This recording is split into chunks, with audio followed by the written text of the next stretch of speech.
چوتھا خطبہ، خودی، جبر و قدر، حیات بعد الموت، the human ego, its freedom and immortality. انسان کے بارے میں قرآن کا یہی نظریہ ہے جس کی بنا پر نہ تو کوئی دوسرے کا بوجھ اٹھا سکتا ہے، نہ یہ ممکن ہے کہ اسے اپنی کوشش سے سوا کچھ ملے۔ سورہ نجم کی آیت میں ہے کہ کوئی بوجھ اٹھانے والی جان دوسری کا بوجھ نہیں اٹھاتی۔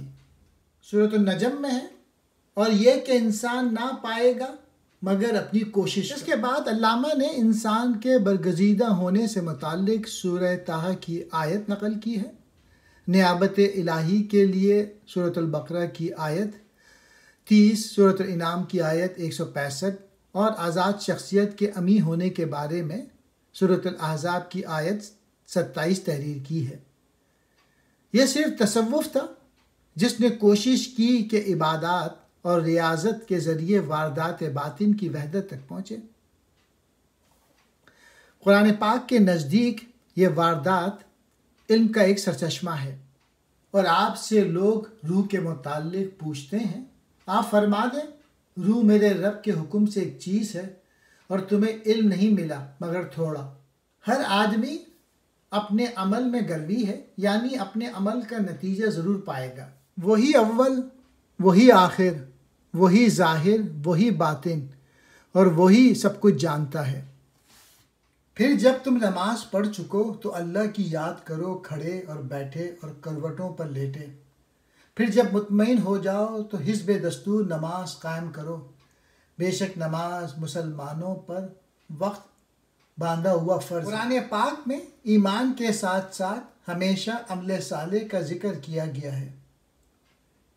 کوئی مصیبت نہیں آتی زمین میں اور نہ خود تم میں مگر یہ کہ وہ ایک کتاب الہی میں اپنی پیدائش سے پہلے درج ہوتی ہے۔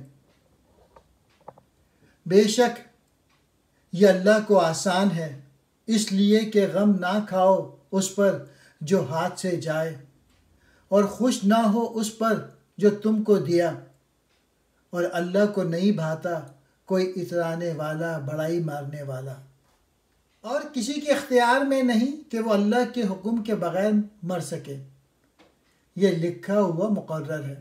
اور جو کوئی دنیا کا معاوضہ چاہے گا تو ہم اس کو اس میں سے کچھ دیں گے، اور جو آخرت کا معاوضہ چاہے گا تو ہم اس میں سے کچھ یہاں دیں گے، اور پورا معاوضہ شکر کرنے والوں کو آئندہ وہاں دیں گے۔ آپ فرما دیں کہ اے لوگو، اگر تم اللہ سے محبت رکھتے ہو تو میری پیروی کرو، پھر اللہ تم سے محبت فرمائے گا اور تمہارے گناہ بخش دے گا۔ خودی نے اپنے عمل اور صحیح کی بدولت اسی زندگی میں اتنا استحکام پیدا کر لیا ہے کہ موت کے صدمے سے محفوظ رہے، تو اس صورت میں موت کو بھی ایک راستہ بقائے دوام کا تصور کیا جائے گا، وہ راستہ جسے قرآن پاک نے برزخ کہا ہے۔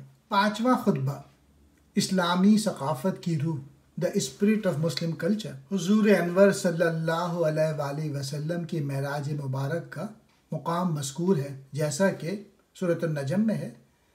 پھر رہ گیا فرق دو کمانوں کے برابر یا اس سے بھی کم۔ اسلام میں نبوت اپنے معراج کمال کو پہنچ گئی۔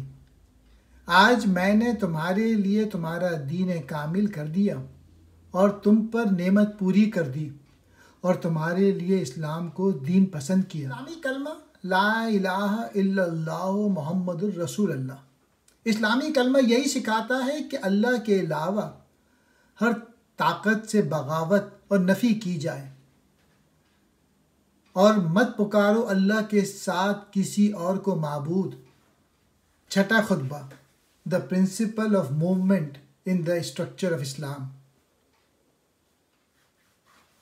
اسلام نے رنگ و خون، وطن اور نسل کے رشتے ٹھکرا دیے اور اپنی توجہ صرف فرد کی ذاتی قدر و قیمت۔ اے لوگوں، ہم نے تمہیں ایک مرد اور ایک عورت سے پیدا کیا اور تمہیں شاخیں اور قبیلے کیا کہ آپس میں پہچان رکھو۔ بے شک اللہ کے ہاں تم میں زیادہ عزت والا وہ ہے جو تم میں زیادہ پرہیزگار ہے۔ بے شک اللہ جاننے والا خبردار ہے۔ اور اللہ کے ساتھ کسی اور کو معبود نہ پکار۔ اس اصول کا تقاضا ہے کہ ہم صرف اللہ کی اطاعت کریں، نہ کہ ملوک و سلاطین کی۔ اور اطاعت کرو اللہ کی، اور اطاعت کرو رسول صلی اللہ علیہ وآلہ وسلم کی، اور ہوشیار رہو۔ اور تمہارے رب نے حکم فرمایا کہ اس کے سوا کسی کو نہ پوجو۔ 7واں خطبہ، از ریلیجن پاسبل؟ کیا مذہب کا امکان ہے؟ بال جبریل میں ہے، تیرے ضمیر پہ جب تک نہ ہو نزول کتاب، گرا کشا ہے نہ راضی نہ صاحب کشاف۔ خود علامہ نے ان کا واقعہ نقل کیا ہے کہ جب میں ایف اے میں پڑھتا تھا تو صبح کی نماز کے بعد قرآن پاک تلاوت کیا کرتا تھا۔ والد صاحب مسجد سے نماز پڑھ کر آتے تو کچھ منزل ختم کر چکا ہوتا، کچھ جاری ہوتی۔ ایک دن آ کر پوچھتے ہیں کہ کیا پڑھتے ہو؟ مجھے حیرت بھی ہوئی اور غصہ بھی آ گیا کہ 6 مہینے سے ہر روز ہے کہ قرآن کریم پڑھتا ہوں، پھر یہ سوال کیسا؟ نہایت نرمی سے فرمایا ہے، میں پوچھتا ہوں کہ کچھ سمجھ میں بھی آتا ہے؟ اب میرا استجاب اور غصہ جاتا رہا اور کہا، کچھ عربی جانتا ہوں، کہیں کہیں سمجھ میں آ جاتا ہے۔ بات ختم ہو گئی۔ کوئی 6 ماہ بعد ایک دن لے کر بیٹھ گئے اور فرمایا، بیٹا قرآن کریم اس کی سمجھ میں آ سکتا ہے جس پر یہ نازل ہوتا ہے۔ میں حیران تھا کہ کیا نبی اکرم صلی اللہ علیہ وآلہ وسلم کے بعد قرآن کریم کسی کی سمجھ میں آ ہی نہیں سکتا؟ فرمایا، یہ تم نے کیسے سمجھ لیا کہ قرآن کریم حضور صلی اللہ علیہ وآلہ وسلم کے بعد اب کسی پر نازل ہی نہیں ہو سکتا؟ میں پھر حیران ہوا تو فرمایا، انسانیت کو جس معراج پہ پہنچانا فطرت کا مقصود تھا، اس کا نمونہ ہمارے سامنے محمد صلی اللہ علیہ وآلہ وسلم کی صورت میں پیش کر دیا گیا ہے۔ حضرت آدم علیہ السلام سے لے کر حضرت عیسیٰ علیہ السلام تک ہر نبی محمد صلی اللہ علیہ وآلہ وسلم ہی کے مختلف مدارج تھے۔ وہ سلسلہ گویا محمد ان دا میکنگ، تکمیل محمد کے منازل تھے۔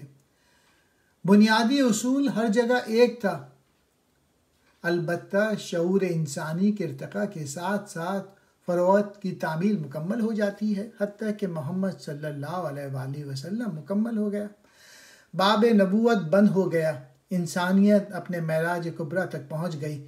اب ہر انسان کے سامنے معراج انسانیت کا نمونہ محمد صلی اللہ علیہ وآلہ وسلم موجود ہے۔ کوئی انسان جتنا محمدیت کے رنگ میں رنگا جاتا ہے، اتنا ہی قرآن اس پر نازل ہوتا جاتا ہے۔ یہ مفہوم تھا میرے کہنے کا کہ قرآن کریم اس کی سمجھ میں آ سکتا ہے جس پر نازل ہونا شروع ہو جاتا ہے۔ سورہ بنی اسرائیل کی آیت سے استدلال کیا جا سکتا ہے۔ ارشاد ہے، بے شک قرآن پڑھنا صبح کا ہوتا ہے روبرو،